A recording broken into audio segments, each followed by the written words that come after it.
Welcome to Faith at Work, the podcast where we inspire and equip professionals to live out their Christian faith in the workforce. Whether you're navigating leadership, balancing work-life challenges, or looking to make a deeper impact, we're here to equip and guide you on how to bring your faith into work. Now here's your host, the director of the Unity Foundation in Alexandria, Minnesota, Kelsi Tim.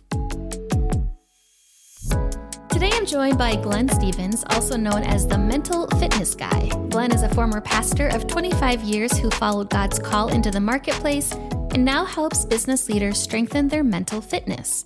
Through the integration of neuroscience, positive psychology, performance science, cognitive behavioral psychology, and a biblical worldview, Glen helps leaders better understand the amazing brains God has given them. His work provides practical tools to strengthen mindset, resilience, performance, and relationships at work and at home.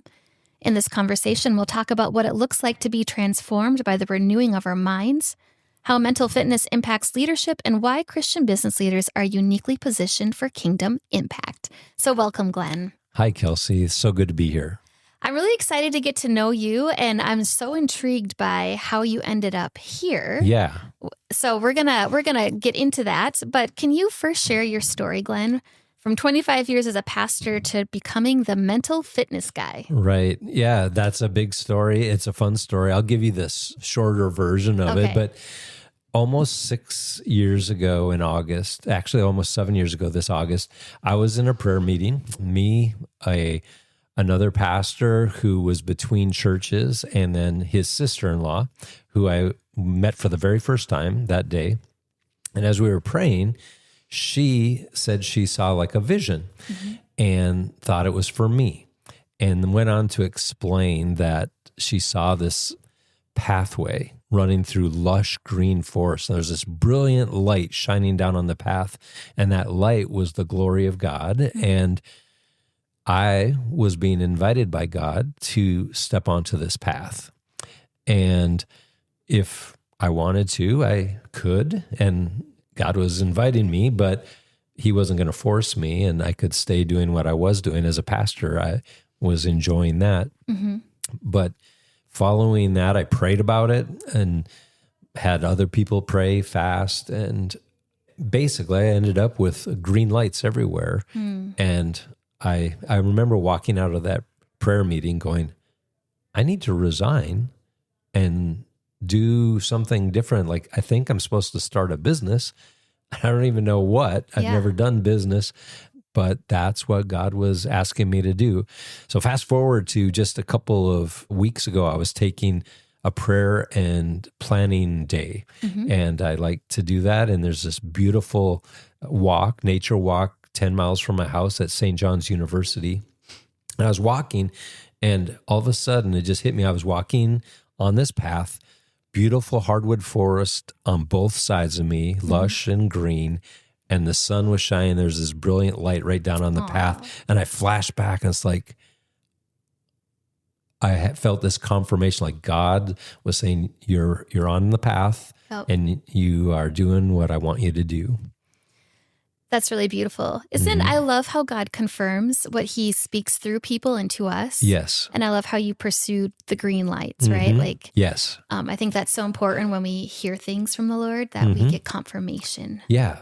It was definitely testing first. And then once I realized, I think this is God, I might be wrong, but I think this is God, then it's fairly easy for me. Like, if God's asking you to do something, just do it. Right. Yes. The obedience piece, yes, right? That's right. Okay. So obviously you have this vision, but then where do all the skills and the coaching and the neuroscience, how does that come into play? Yeah. Good. So I started looking for what kind of business am I supposed to start? And I checked out workplace chaplaincy. I know here in Alexandria, there's a really good workplace chaplaincy going on. I didn't feel called into that and started a coaching business leaders. And I was really interested and really enjoy business leaders. So I started working with that. And then a couple of years into that, I was introduced to positive intelligence. The very first pastor I ever worked for as a college intern in the youth group, he and his son were going through a 7-week course that was about positive intelligence, and they needed a third guy to join their group. And I jumped in. You needed to be a coach. And so I jumped in because I love learning. And as I was going through that, it was like, whoa, this is a missing piece for so many people. So positive intelligence and mental fitness, I use them as synonyms. This mean the same thing. Yep. And so many people are strong with their training, their business acumen, their experience, and they have great strategy. But it's like that's one hand God gave you. The other hand is your mental fitness to be able to execute all that with a sanity instead of going crazy. Yes. And so many people are trying to do business with that mental fitness hand tied behind their back. And it's like, oh, I want to help unleash that second hand so people can use the brain God gave them at its peak capacity to be able to do the great stuff they're doing in their business. That's incredible. And I think of just how powerful our minds are. Yes. And it's my opinion, but I think we are our biggest critics. Oh, yeah. And we can easily self-sabotage if our mindset isn't aligned with who God says we are and what he's called us to do. That's so true. It's like, I think I read Joyce Meyer's book a long, long time ago, but Battlefield of the Mind, right? And it's all about the renewing of our mind and how it transforms our lives. Yes. And so it sounds like that's what you're helping people do. That is exactly what I help people do. Yeah. You almost nailed it, what I do. So you talked a little bit about obedience, right? And you pressed into that. I'm sure it wasn't smooth sailing from going to leading a church to, okay, Lord, I'm feeling called. Can you explain a little bit more maybe about some of the hurdles that you had to overcome to get to where you are today? Right. Well, lots of big learning curve from going from leading. Fortunately, I got to learn. I've always been a student of leadership. So as a pastor, I got to lead an organization. And I got to learn how to lead an organization where I had staff that we ended up hiring. And so I'm managing a staff and then working with customers, so to speak. In this case, it's members of the church or members of the community who don't have to come and be a part of this church that I'm leading. So learning how to lead in a nonprofit kind of way. So I learned a lot about leadership. And I think as a senior pastor, felt like, a business owner or a CEO or executives, I get what it's like to have the pressure of being a leader of a larger organization, and lots of people are counting on you, and you set the vision. So all of that served me really well in thinking about how I can come and help business leaders. I ended up getting a certification with a company called Business Made Simple. Donald Miller. StoryBrand. StoryBrand. I love StoryBrand. I've gone through his training. Have you? Yes. Yeah, my last job. Yeah. Well, StoryBrand is awesome. Yep. I have a friend who's got a business that helps churches build leadership pipelines in South Carolina. And I was working a little bit with him as well, helping churches do that. And he asked me once, what are you doing for marketing, Glenn? And I said, I'm trying to figure that out right now. I've never thought about marketing, right? And so he goes, well, you should check out Donald Miller. So I did, and I loved his StoryBrand approach. And they were just starting a new coaching program called Business Made Simple. Yep. And I thought, you know what? That's not something anybody else around here is doing. I'll do that and learn from Don how that works, and I'll help business leaders with that. So I got that. Then I got the certification in mental fitness, and I was working on both. And lead generation is the start of any good business, and learning how to do that has been it's still my biggest challenge. How do you do that well? And because the more leads you have, the more conversions you have, because it's a numbers game in a lot of ways. And so learning that and learning how to create the right systems for me as a solopreneur was a big challenge. But I've just learned there's lots of places to learn. So you just ask people, watch YouTube videos, read books, all of that good stuff. Yeah. And then along the way, there was a CEO of a rural electric cooperative not far from here at Lake Region Electric Cooperative in Pelican Rapids, Minnesota. I had been his pastor and his family about about 10 years when he was in Albert Lea and I was in Albert Lea as a pastor. And he asked me to come and start doing some mental fitness training with his cooperative. And that sort of led me into that world. And now I do speaking and training and some coaching in the rural electric cooperative world. So that's my business is Mental Fitness Guy. Actually, my business. So what do you call your business, right? Right. I named I'm a Bible nerd. Yeah. And so I know Greek and a little bit Hebrew. And there's a Greek word teleon, which means perfect or mature, fully mature.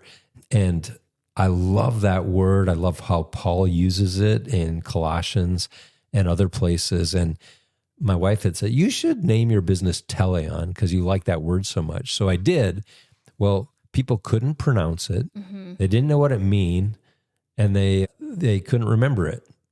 It goes against Donald Miller's story brand training. Exactly. It's too much mental energy, right? Yeah. You're burning way too much energy. Yep. So I had to learn how to get a trade name, Mental Fitness Guy, and that people remember that one. They kind of have an idea what I do just from that, and they sense it's important. So learning how to do that, and then lots of pivots.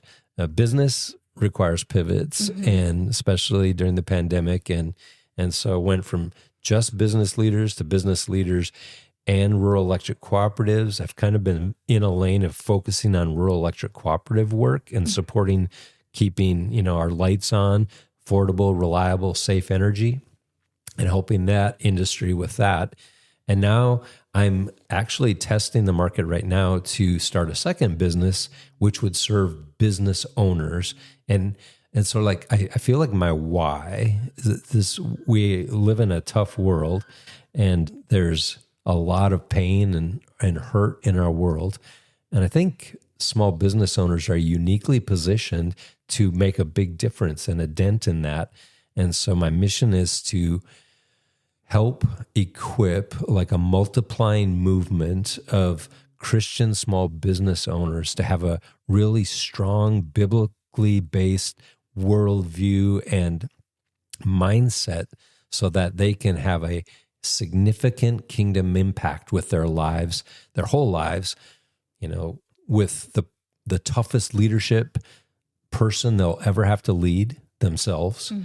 And then with their family, with their workers, co-workers, and customers, and then finally with the faith community they're a part of. Yeah. And to do that in a way that brings glory to God and allows for human flourishing to happen.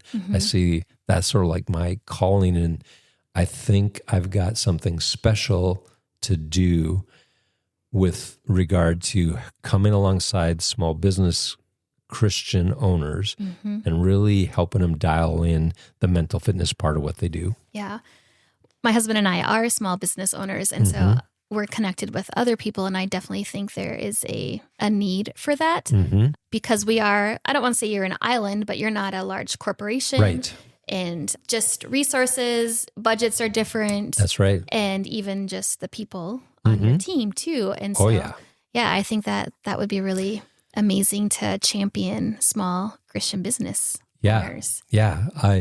Small business is the backbone of the United States economy. And so imagine if there were a multiplying, growing movement of Christian small business owners who want to make a kingdom impact with their lives and had the mental fortitude and resilience and connection with God that allowed them to flourish in what they're doing. It's like, man, it could change communities. It could change so much in our climate and make such a huge difference. So that's got me pretty excited, actually. I'm excited for you, honestly. Thanks. Yeah, I think there's a real need for that. And this kind of piggybacks what we were just talking about. So why do you believe Christian business leaders are uniquely positioned for kingdom impact? Yeah. Because of the people they touch and the difference they make. So when you think about kingdom impact, they will big into human flourishing. The Hebrew word shalom, it's translated peace often, but the fuller depth of that term, shalom, is human flourishing, like living in alignment with God as he designed life to be happening. Some people call that wisdom as well, so that humanity, when you go back to the story, Adam and Eve in the garden before sin, and they're working, they have a job, and their job was to bring shalom and allow shalom to flourish. And it's no different today. That's what we get to do. And so small business owners, they get to create an environment where human flourishing can happen. Like, you control the culture, you set the culture of your workplace, and so you can make an impact on every employee that you have. You create products and services that serve your customers, and you can do that with excellence and love and make their lives better. And then you can use any wealth you generate and the skills and talents you have to bless the world. So when you look at it those three ways, wow, what an opportunity for impact that small business owners have. I've studied the word shalom as well, and I love one of the definitions. It's the absence of war. Yes. Or it's like it's healing, and so which is all the byproduct of flourishing. Yes. Right? Yes. Yeah.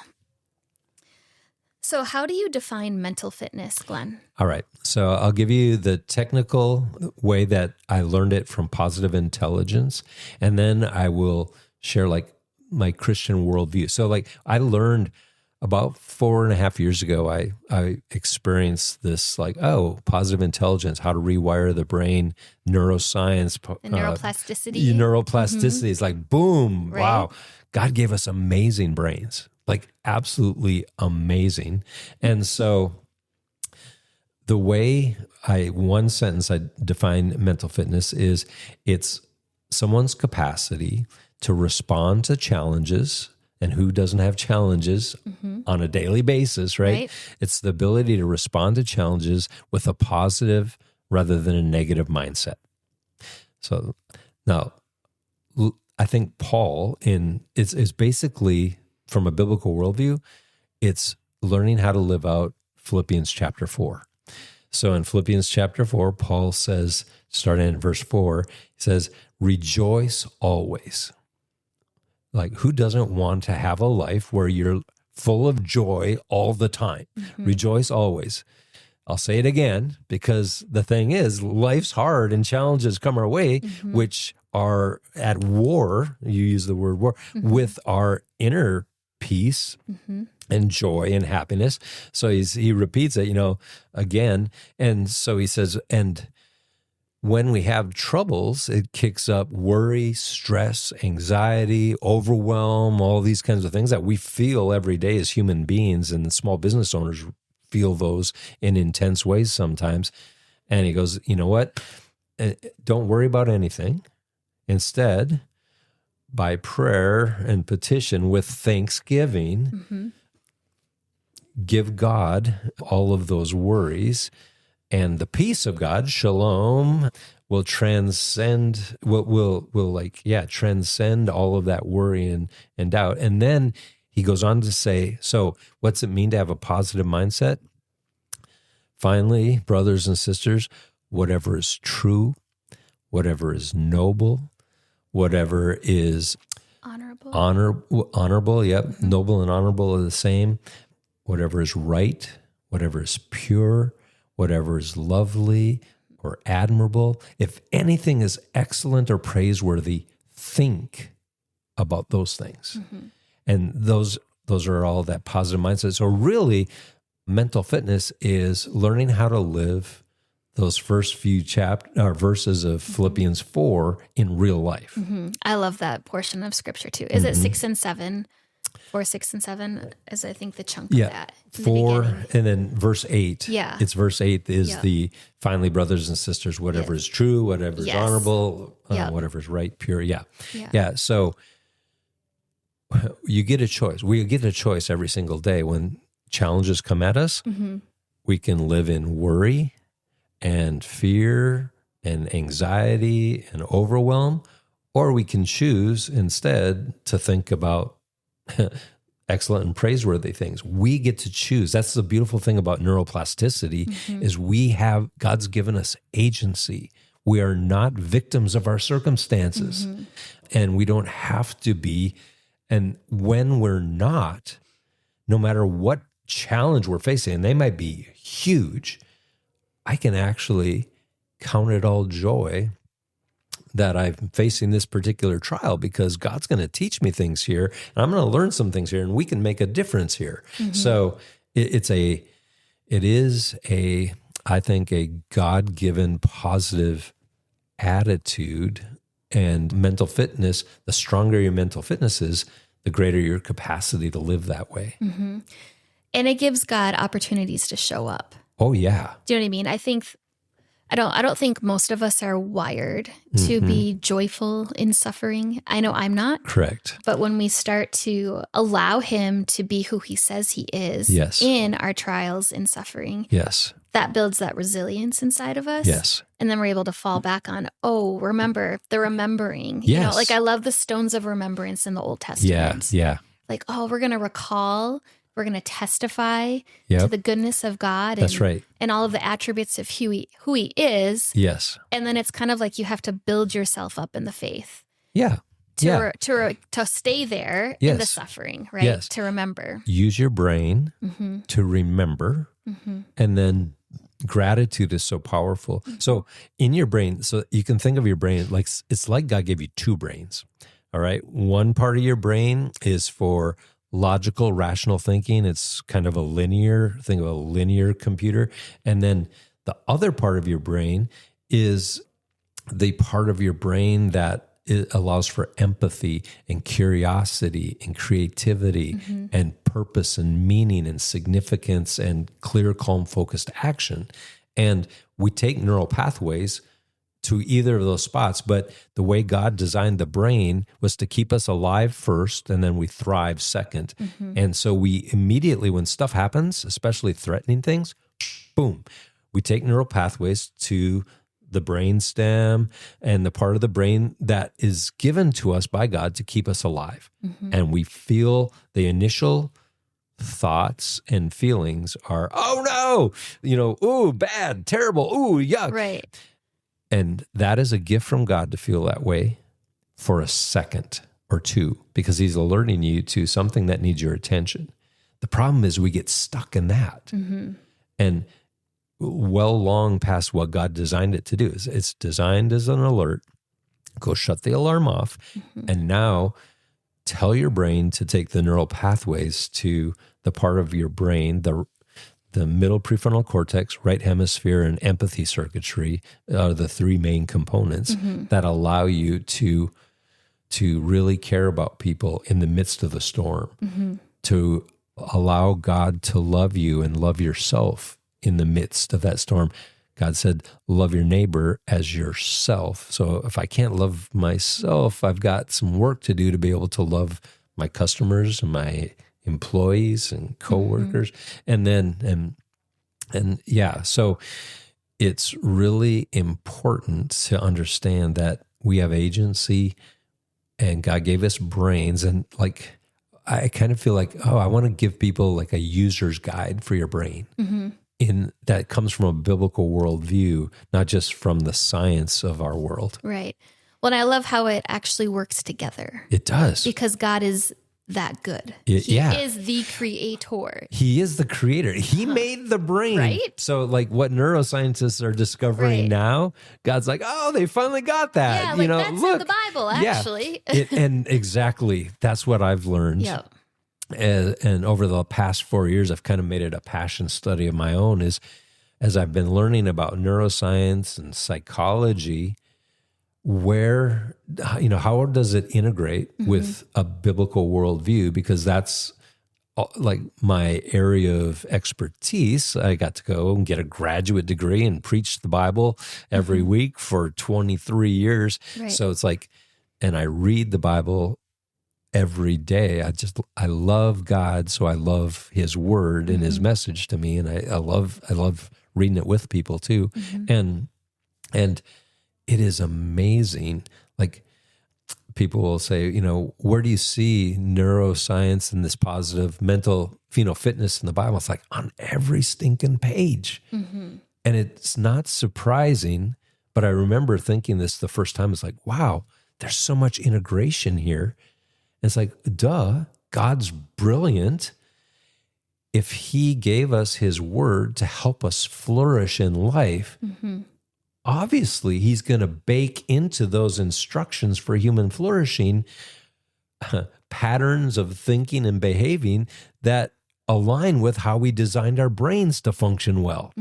It's not a surprise. So I love like seeing that and pulling it out and putting a light on it and helping people see it in a practical way so they can use it in their life. Right. Because I think I love studying the word and the Greek and the Hebrew. Yeah. And you can just get like so stuck in nerding out, Yes, right? But yes. it's like, okay, we're not supposed to just have intellect. Like the word of God Correct. is actually supposed to transform our lives. Yes. So if we stay like the head and the heart Yes. has to get connected. Yes. Otherwise we become Pharisees. Yes. And it's not the transformation that God So has true. wanted, right? So true. Right. And that's like a short distance, like 18 inches Yeah. to connect the two. But man, Yes. it's really hard. Yeah. Well, the other thing, God gave us amazing bodies, and the body and the brain are connected and work well together as a system. And actually, you can use your body and the senses God gave your body to calm your brain down when you're freaked out. And it all works together because God made us to flourish, not to be freaking out all the time. Right. And to live in unity with one another. Yes. Because you think of oftentimes we're competing with each other. And then if our mindsets are skewed, it can impact our physical health. Yes, it does. And so he does want us to live in harmony or fluidity or whatever word you want to use, but it's all supposed to be cohesive. Yeah. Yeah. Yeah. Not separated. It's not separated. It's all a unified whole. That's right. That's how God made us, not for chaos, but for order. Yes. Yeah. And he designed, you even look at how God designed the garden in Eden and how it was set up. And even as he described how he formed the earth and the universe, so like he built it to fit together to work. Now sin came in and has caused all kinds of damage and problems. But now today, he calls us to be his co-creators with him to repair that damage and to bring goodness and love and creativity to, bring, he's at work rebuilding the new creation that's coming. And he invites us to join him. We get to be a part of the story. The Bible is the story of God. And the biggest thing about the Bible is he invites us to be a part of the story. I get to be a part of the story of God, man. I'm almost crying here. Yeah. And so does every single human, including us small business owners. Yeah. I read a book in January called Crushing Chaos. And it's all about that. And so we have Faith at Work circles here at the Unity Foundation, which is small groups of people wanting to live their faith out at work. And so we did a whole study on bringing order into the chaos. And that's the mandate from the garden. Yeah. And to subdue and multiply. Yeah. And so I love learning about that. And just like you see all of the connections back from the creation story to how he's calling us to live today. Yes. Yeah. Fast forward to Revelation. And at the end of the book, we're back in a garden and humans are flourishing and God is on the throne and sin is no longer there. That's where we're headed. And God invites us to be a part of that story, to be a part of the creating of a place and a world where that sin isn't winning and Satan isn't winning, but instead God is getting the glory he deserves and he's leading. Mm-hmm. And in fact, he's the CEO of the universe. And as a small business owner, I need to remember he's the CEO of my business, and I'm actually more the COO. Mm-hmm. Yeah. Yep. 100%. Glen, what are some common thought patterns or mental habits that keep leaders stuck, scattered, or reactive? Yeah, I love that question. Positive intelligence has some great research behind it. It's factor analysis research. Factor analysis research means it gets to the causal factors of things. It cuts through all the noise and all the clutter and gets to the simple causes. And what they found is there are only 10 mental patterns that cause problems for us. And we call them saboteurs. So you talked about self-sabotage. These mental patterns are the ways we sabotage our own success, well-being, and happiness. And so there's 10 of them. I'll name them real quick here. The one that every single person has to deal with every single day is called the judge saboteur. And we judge ourselves negatively, we judge other people negatively, and we judge circumstances we're in negatively. You were talking about it's hard to rejoice all the time or count it all joy when you're going through various trials of different kinds. Yep, that's really challenging. And the main reason for that is our judge saboteur, which is neural pathways that take us into this part of our brain, camps out in the negativity of all the stuff. And so we all have that one. And so one of the things that makes it extremely hard for a small business owner is they get hijacked by their judge saboteur all the time. And they're beating themselves up. They're maybe beating up their employees or customers and getting frustrated with them. And then they might get really discouraged by the circumstance they find themselves in because they're seeing it all through a negative lens. And that's the judge saboteur. So we all have that one. That's the biggest cause of all the worry, shame, guilt, anger, frustration. The thought patterns are connected to emotions, and those are the emotions of the judge. The other 9, we call them accomplice saboteurs. So the judge recruits these other 9 to come and try to fix the problem, and they're terrible at fixing problems. But so one's called the avoider. You can imagine how that affects a small business owner. If you're avoiding difficult or challenging tasks. The next one's called the controller. This is for that small business owner who is never delegating because they don't trust anybody else to do anything right. Yep. If you're going to do it right, I better do it myself. And that causes lots of problems. And you become the bottleneck of your business. The next one's called the hyperachiever, who can never do enough. Internally, it's always, I should have done more. I should have done better. And it is exhausting because you're chasing the horizon. And that's an exhausting thing to do. The next one's called the hyper rational, where we get stuck in our heads and overanalyze and overthink things. The other one is called hyper vigilant, where we're always worried about what's going to go wrong next. Then after that is one we call the hyper feeler, where we're emotionally worried and frustrated and sort of and we're always like just focused on our negative emotions all the time, and that causes problems. There's also a pleaser. This is the people pleaser way of thinking that causes problems. The restless. So like, man, just do the business plan instead of like being constantly distracted by all the other new fresh ideas. Oh, look, a shiny object. Yep. That ability to focus, the restless struggles with that. And then there's one called the stickler, which is a perfectionistic tendency where we treat everything like it needs 100% attention and quality. when only about 20% of things do. And we waste a lot of time and energy. We get stuck in perfectionism. So those are the 10 right there. I've identified with a lot of those. Yes. In different parts of my life and seasons. We all do. Yeah. But and it might be different at home than at work, but there's usually just 2 that we are having to fight every single day. And so identifying which 2 those might be for you is a ton of benefit in that.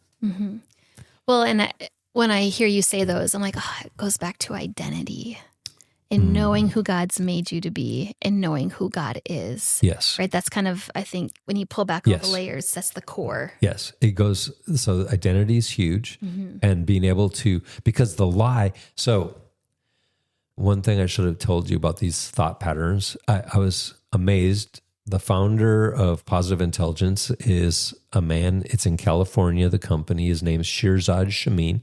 He's not a believer.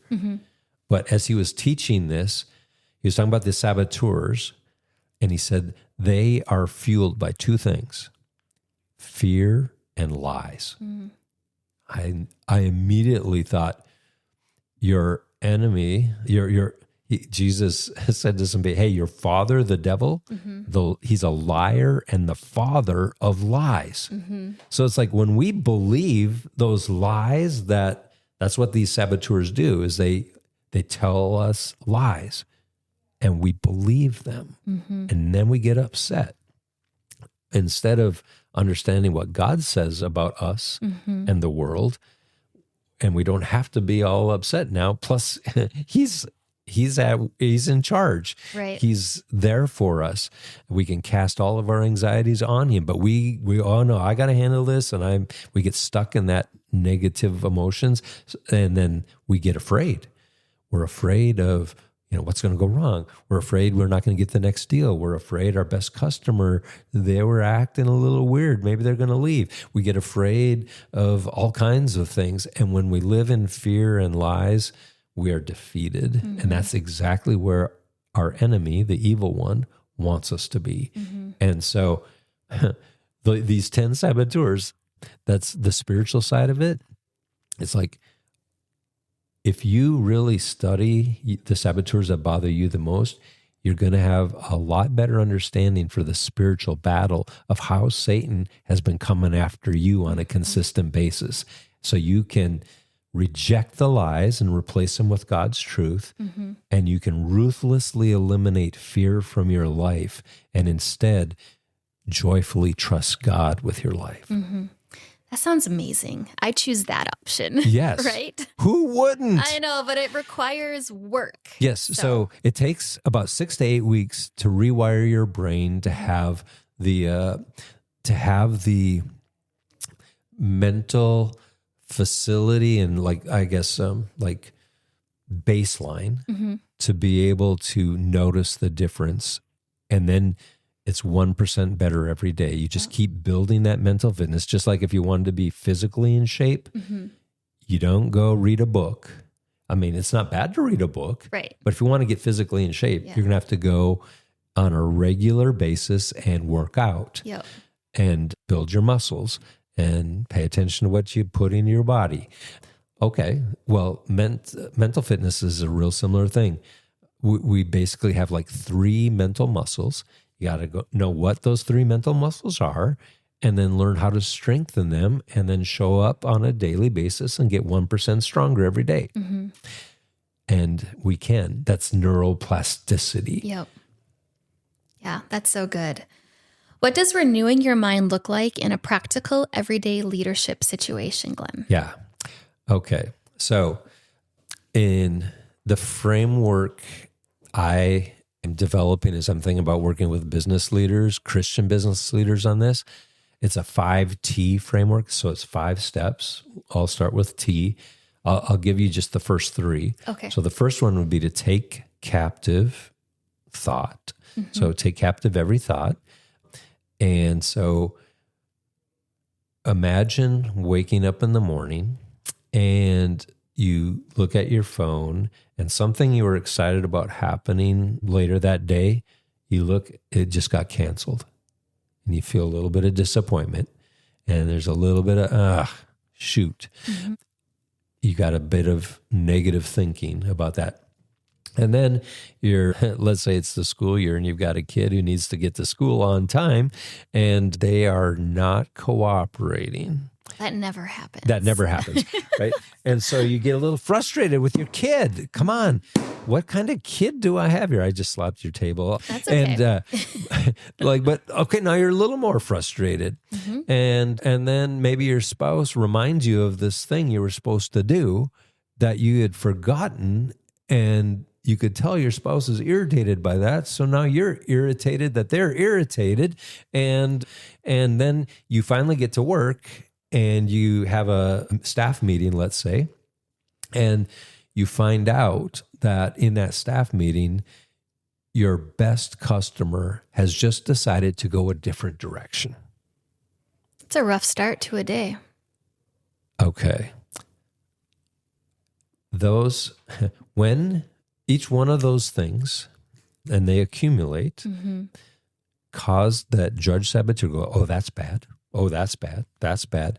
And when we are thinking those thoughts, it is connected to our body and we feel negative emotions like frustration, anger, disappointment, overwhelm, and then fear.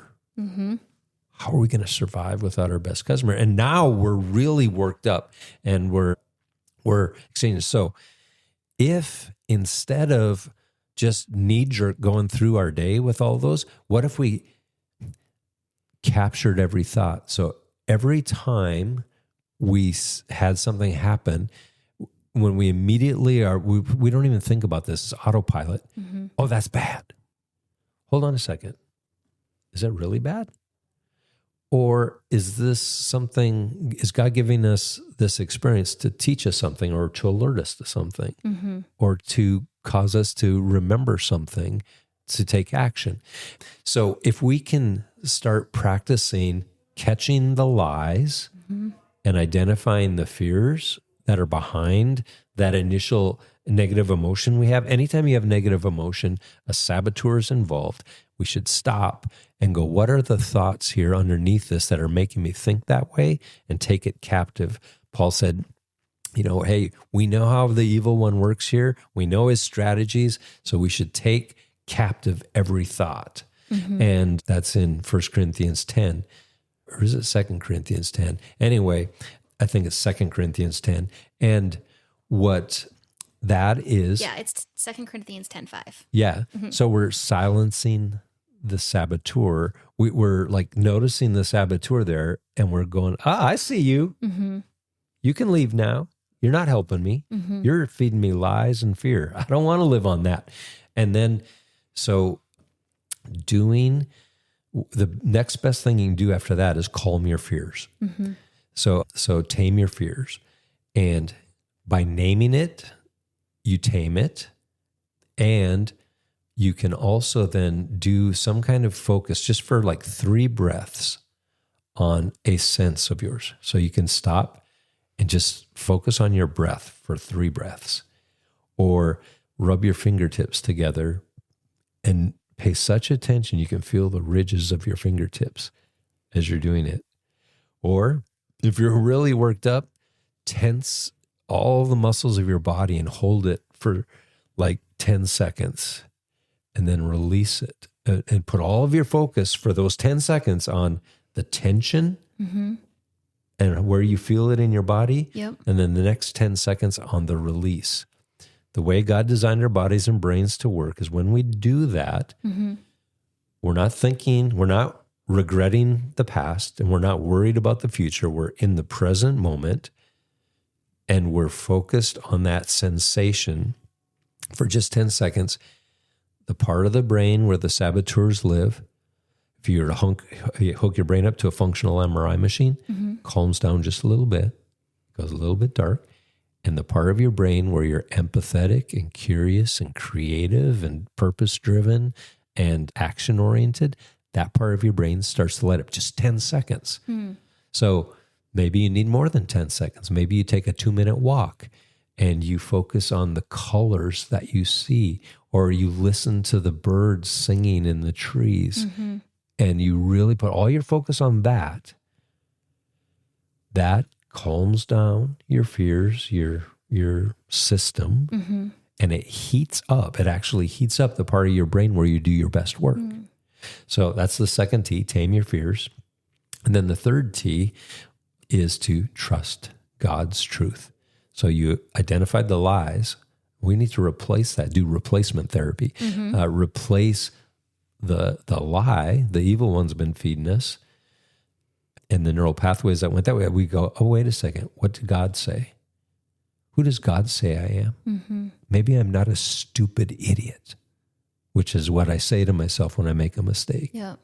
No, I'm not a stupid idiot. I'm a child of God, and I am created in His image to be creative and wise. That's who I am. I'm going to replace that stupid idiot thought and the feelings there and go, wait a second. Maybe this is who I am. I'm going to live out of my true identity, and what God says is true. That's why it's so important to be a student of the Word, so you can do that replacement. What's God say that's better than what my saboteur's lying to me about? If you don't know, it's really hard to make that replacement. Yep. There's two more T's, but those would be the top three. The next one would be to thank God for something. And the final one would be to take focused action. And the way the brain works is they kind of work in order in those 5 steps. That is so helpful. I've also, within that, when we have like those fears and then all that irrational thinking, it's like, what is the need in the fear? And for me, it's been able to, it goes back to who God is. I feel scared because I have a need of, let's say you lost a customer. Provision. Right. Oh God, you're my provider. You are bigger than our largest customer leaving. Or that's right. And then also, like, I loved how you talked about feeling it in your body, because I think a lot of times we disassociate what's going on in our body. And so it's like, okay, what am I thinking? What am I feeling? And so it's engaging our whole whole body. So in Scripture, this is the heart. So the heart is a concept that's talked about a lot. Guard your heart. It's the wellspring of life. Love the Lord your God with all your heart, soul, mind, and strength. And in the Bible, that's the seat of your emotions and your will. This is where your desires are, your emotions are, your passions are, your will to make decisions are. And so that heart is down here, like you said, and it's connected to the head, and where the rational thinking is, and obviously they're connected, and we need both working well. But you're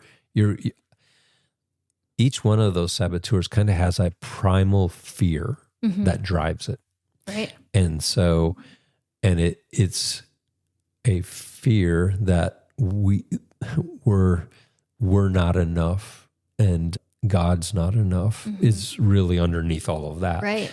And we need to understand who God is, and understand He is enough, actually. He is. And who am I in Christ? And guess what? You're amazing in Christ. Yeah, that's so good. What are warning signs that a leader may be operating from burnout or mental fatigue? Yeah. Burnout's a big deal. I think I have a talk in me. I'm a speaker. Hey, leader, don't burn out. And that voice in your head, it's a liar. And so I think burnout, I spoke to some CEOs of rural electric cooperatives a little over a year ago about that. Some of the telltale signs are you're always emotionally exhausted. It's hard to make decisions, and you kind of feel disconnected from your work. You like what used to fire you up, you feel kind of disconnected and dispassionate about it. It's almost like you're numb. Decision making is harder. You've noticed like your performance level has dropped a little bit, and overwhelm comes so much easier than it used to. those would be like the telltale signs that you're fighting burnout symptoms and you might be on the edge. Mm-hmm. So what does a person do next? Yeah. Well, one is, the first thing is, knowing, like recognizing this might be possible, and then ask for some help. And so perhaps you want to go see your doctor and see what they have to say about where things are at. And then as far as mental fitness goes, it'd be like, do you know how to build your mental fitness?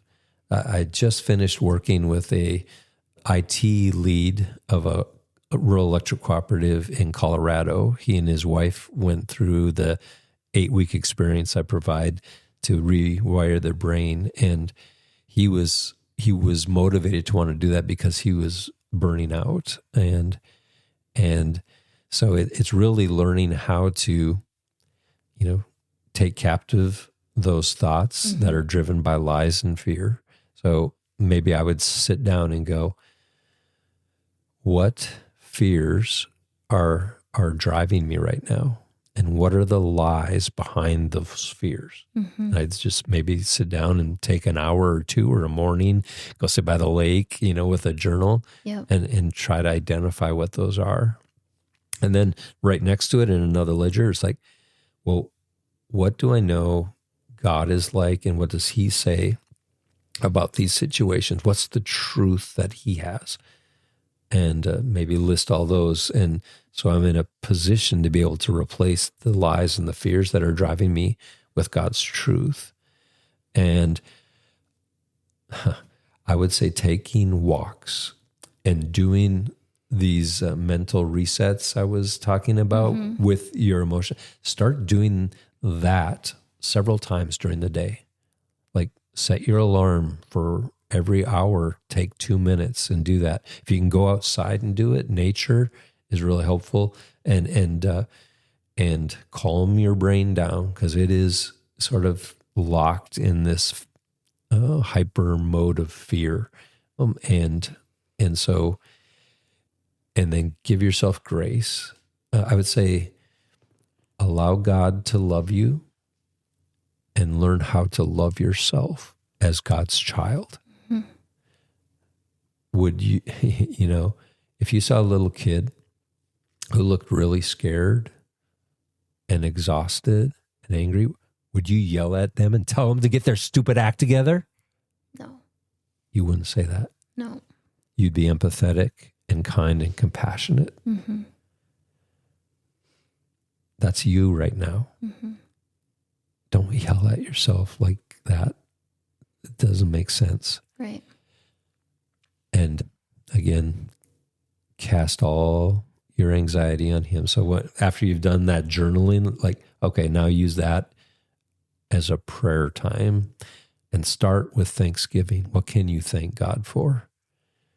Because gratitude is in the part of the brain where your empathy circuitry is, where it warms up the part of your brain where you're going to feel better.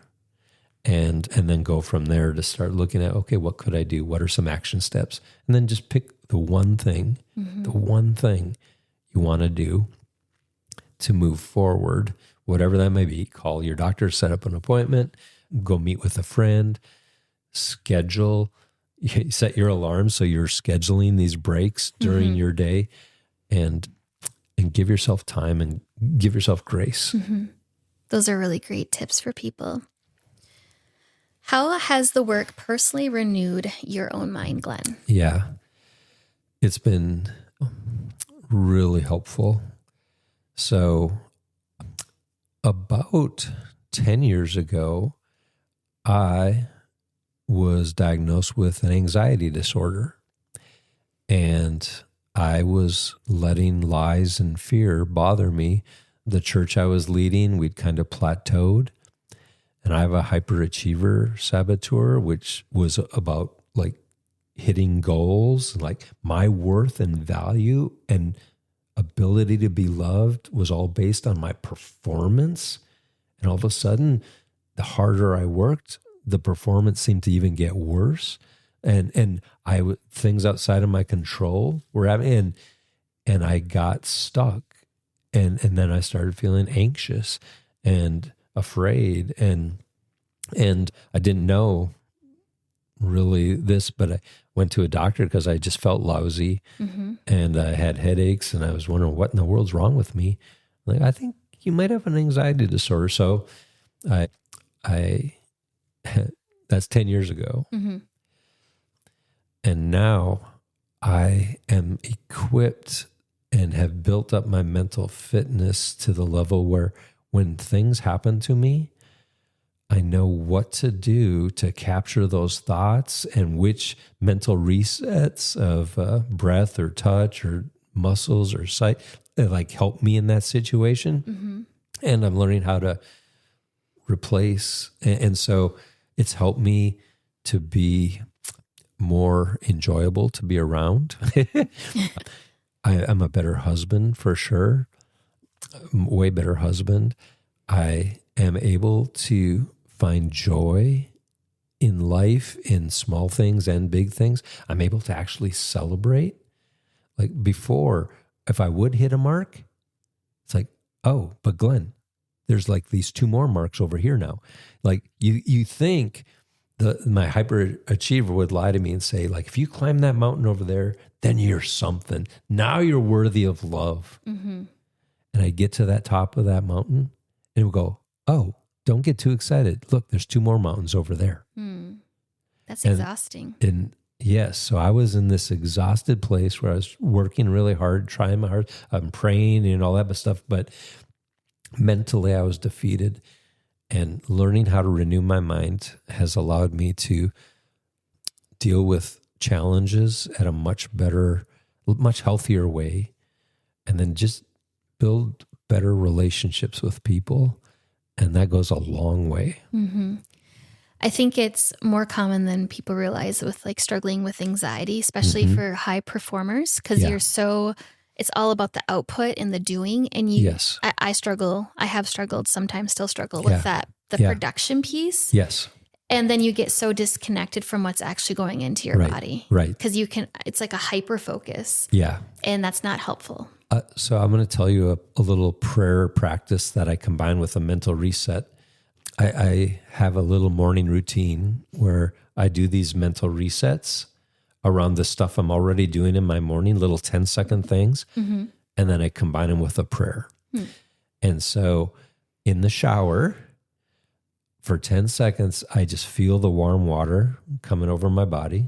I will take cold showers once in a while, but the water, especially warm, feels good. And I notice the sensation or the sound, and I just sit and bask in that and focus on that for 10 seconds. And then I turn it into this prayer. I say, Father, shower me with your grace. Wash away all guilt and shame and fear, because I'm saved by grace, trusting completely and totally in Jesus and his finished, accomplished, and perfect work, and not at all in my own performance. And may this glorious truth guide me to be a gracious person to those I meet today, and to work harder than I've ever worked out of love and joy to be able to reflect your love that you've shown me to this world. Amen. Oh, that's beautiful. And that just motivates me. I get out of the shower ready to go. Yeah, I can see why. So in closing, Glenn, what final encouragement would you give to the business leader who wants their leadership to be used for the glory of God? Yeah. I'll go to Paul, and where he said, do all that you do to the glory of God. So stand firm, let nothing move you. Give yourself fully to this work that God's given you, and and knowing that he is going to work for his good purposes, and he's going to include you. And so your ministry of being a leader in your home, in your church, but in your business is just as valid a ministry as a senior pastor's ministry. And this is the vocation God's called you to, and to live it out with all the joy and gusto and love that you can, and then build your mental fitness however you want to do that. Build it 1% better every day. And a year from now, you'll look back and go, wow, my life is life's easier. And I'm getting more done, and I'm enjoying it more. Yeah, that's so good. Well, I've so enjoyed this conversation and just hearing what the Lord has been teaching you and has brought you through. Yeah. And just also your passion to help people. So I really appreciate you being here, Thanks. Glen. Yeah. And I could leave a link that you could put in the show notes for a waiting list. If anybody was like, hey, you know what? I'd be interested in finding out more about how you could help me like install a biblical operating system for my brain and do it with other business leaders. That's the business I'm thinking about building, and I'm creating a waiting list to just see if anybody's interested. I could give you that link, and then also a link to find out a free assessment where you find out what your top saboteurs are that are bugging you. I'd be happy to make those available to people. That'd be great. Appreciate that. Yeah. Well, thank you. You're welcome. Thank you for joining us on Faith at Work. We hope today's episode has inspired and equipped you to live out your faith in the workforce. Don't forget to subscribe, share with a friend, and join us next time as we continue to equip you on your journey of faith at work. Faith at Work brought to you by the Unity Foundation. Learn more at unityfoundation-alexandria.com.